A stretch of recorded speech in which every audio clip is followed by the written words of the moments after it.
Սա էականորեն մեր պրակտիկայում նեղացնում է իրավասու մարմնի դատախազության մոտեցումները եւ սա արդեն հիմք է պրակտիկ դաշտի տեսլականի փոփոխման, մի շարք գործերի կարճման մեր կարծիքով, մի շարք գործերի կասեցման ու վերանայման սկզբունքի, թե որ գույքն են իրեն գնահատել որպես ապօրինի, որովհետեւ օրինակ պրակտիկան մենք գույք ունենք, որ այս որևէ հիմքին չհամապատասխանող ու բացակայությամբ մարդկանց նկատմամբ վարույթներ են հարուցվել մեկ ու մարդը որևէ կերպով սրատակով չէր կարող անցնել, ունենք դեպք օրինակ պայմանական, մարդը պաշտոնատար անձ է դարձել 20 թվականից պայմանական թվեր եմ ասում կամ 16 թվականից հետո եւ որպես ապօրինի ծագում ունեցող իր գույքն են ուսումնասիրում, որը ձեռք է բերվել 1995 թվականին։ Իդեպ թվականի առումով էլ ուսումնասիրության ժամկետը բավականին երկար է, իրենք հետ են բերել մինչև 91 թվականի սեպտեմբեր, իսկ հասկանալի է, երբ ապացուցողական բեռը դրվում է պատասխանող կողմի վրա, շատ դժվար է 90-ականների ժամանակագրությամբ, հաշվի առնելով նաև հետսովետական տնտեսական իրավիճակը մարդկանց ապացուցելու փաստական հանգամանքներ բերելու, թե այս կամ այն գույքի ծագման աղբյուրը հիմքը որն է, ընդ որում այս դեպքում անգամ պետական մարմինների թերացման հետևանքով է, որ որոշակի փաստական հանգամանքներ դժվար մատչելի են ձեռք բերել։ Հիմա այս գործերի հետ կապված գիտենք, որ 200-ից ավելի կան, չէ՞, քրեական գործեր։ Չէ, շուրջ, եթե չեմ սխալվում, հստակ 136 է, շուրջ 140 վարույթ կա հարուցված, այո։ Մարդիկ մինչև եվրոպական դատարան կարող են հասնել։ Տեսեք, երկու սկզբունքով առաջնորդվում։ Մի շարք դեպքեր արդեն արձանագրված ունենք, որ հաշտության արդյունքում են կան վերջնական ակտեր, ու մնացած գործերը դեռ վարույթային փուլում են գտնվում։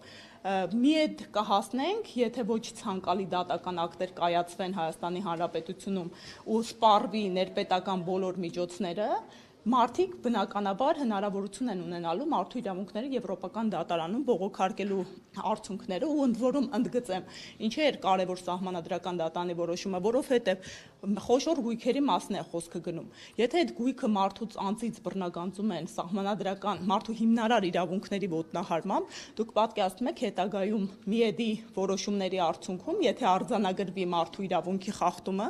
ինչ հսկայական ֆինանսական բեռ է մեր բյուջեի վրա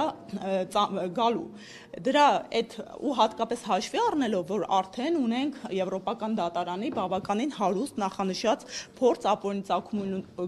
ծագում ունեցող գույքերի բռնագանձման բնագավառում։ Ուստի սահմանադրական դատարանը, ես կարծում եմ, չուներ այլ կաշկանդված էր հենց նույն միեդի նախադեպային պրակտիկայով եւ գոնե առնվազն այս արձանագրումները, որոնց մասին խոսեցի, պետք է արվեին։ Հիմա սահմանադրական դատարանի որոշումը կա, լավ, հետո ինչ է լինում այս օրենքի հետ, վերանայվում է, փոփոխության է ենթարկվում, չեղավ, ինչ պետք է լինի։ Տեսեք, սահմանադրական դատարանի նույն որոշման մեջ նախանշված է ժամկետ է տրված համապատասխան օրենսդրական փոփոխություններ կատարելու։ Մենք այո, այսօր ունենք խնդիր հաշվի առնելով, ինչպես արդարացիորեն նշեցիք, իշխող ուժի կողմից մեկնաբանման,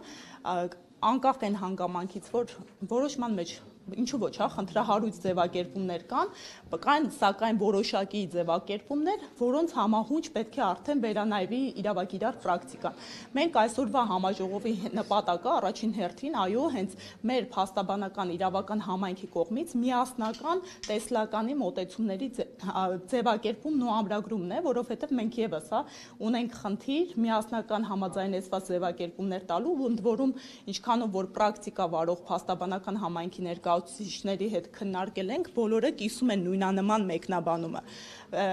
Փորձելու ենք բացառել իշխանության կողմից քաղաքական նպատակահարմարության ներդրումը այս իրավական ինստիտուտում եւ որոշակի մանիպուլատիվ տարրերի մեկնաբանումը կրկին նպատակահարմարությունից ելնելով քաղաքական։ Եվ սա դա որոշումը վերջնական է, սրանից հետո դատախազության կարծիք, չգիտեմ, արդարադատություն, ազդեցություն կունենա այս օրենքի։ Սահմանադրական դատանի որոշումը սահմանադրական արդարադատության արդյունք է եւ մյուս մարմինները իրավագիրար պարտավոր են առաջնորդվել սահմանադրական դատանի որոշմամբ իրենց պրակտիկան մշակելիս,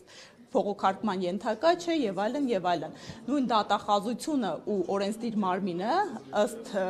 սահմանադրական դատանի պարտավոր են առաջնորդվել այս արդեն իսկ ընդունված որոշման հետքերով ու կատարել համապատասխան նախագծային աշխատանքներ փոփոխություններով, կրկին ընդգծում եմ, մեր մասնագիտական համայնքի անաչառ մասնագետների խնդիրն է փորձել բացառել շահարկումները։ Ինչ համար եմ ասում, որ դատախազը վերջերս հայտարարեց, որ սահմանադրականությունը ինքը չի տեսնում այդտեղ։ Բնականաբար, քանի որ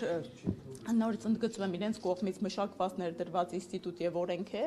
ակնհայտ է, որ նման գնահատական պետք է հնչեր, սակայն ի հեճուկս իր հայտարարության մասնագիտական համայնքը լրիվ այլ մոտեցում ունի, որը հիմնավորվում է սկսած դատախազության իրավասություններից լիազորությունների շրջանակից, որը պետք է ամրագրված լիներ սահմանադրության մեջ, բայց ուղղակի ամրագրված չէ, հաշվի առնելով մեր սահմանադրության 2015 թվականից ամրագրված տրամաբանությունը, մենք արձանագրել ենք սահմանադրողերեն օրինականության ու որոշակիության սկզբունքները, եւ դրանք ենթադրում են, որ բոլոր իրավասու պետական մարմինների լիազորությունները պետք է հստակ արտացոլված լինեն սահմանադրությամբ ու դրանից բխեն օրենքներում։